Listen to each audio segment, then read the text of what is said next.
Today isn't just the last day of February, it's also known as Rare Disease Day. And right now, there are 7,000 rare diseases impacting an estimated 30 million Americans.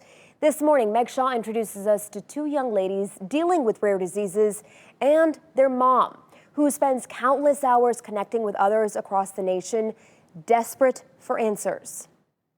At 17 years old, ALYSSA PHILLIPS was diagnosed with complex regional pain syndrome, also known as CRPS. It's just day-to-day, 24 hours, constant pain. According to the Rare Diseases Organization, about 5 in every 100,000 people are diagnosed with CRPS every year. Oftentimes, the pain begins after an injury or surgery. And sometimes it doesn't even have to have an injury.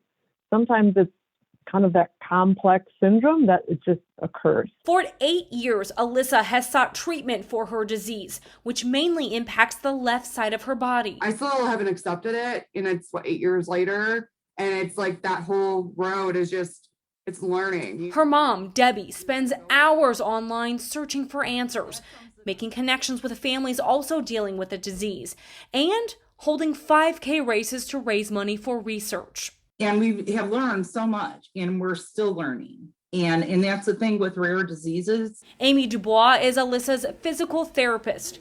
The pair have been working together for about a year and a half. ALYSSA is amazing. There are days that I know she's having a lot of pain, and I see it in how she moves. Dubois says for ALYSSA, traditional therapy didn't work, so they took a different approach. Now that she's been coming to therapy, she really has a very normal walking pattern. We've been able to progress into imagining movements and then using them in functions. She still has pain, but she's actually able to do it, and she has more control and balance over that leg now. There's no cure for CRPS, just treatment and pain management. And you're given what you're dealt, and you can either take it and run, or you can be sad all the time. And I don't want to be sad all the time. But for the Phillips family, ALYSSA isn't the only one battling a rare disease. I remember seeing like people on Facebook having cancer and following other people's stories. And now it's like, wow, I'm the one with the cancer. Debbie's oldest daughter, Jess, just weeks ago was diagnosed with primary mediastinal B-cell lymphoma, a relatively rare form of non-Hodgkin's lymphoma. She had her first chemo treatment February 8th.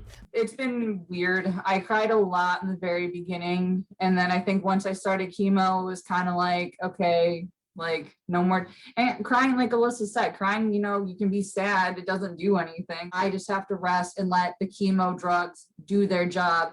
Between appointments, treatments, long days, and sleepless nights, the Phillips family says they'll stick together, supporting one another along the way. I have my family. Like, that's all I need. For News 5, I'm Meg Shaw.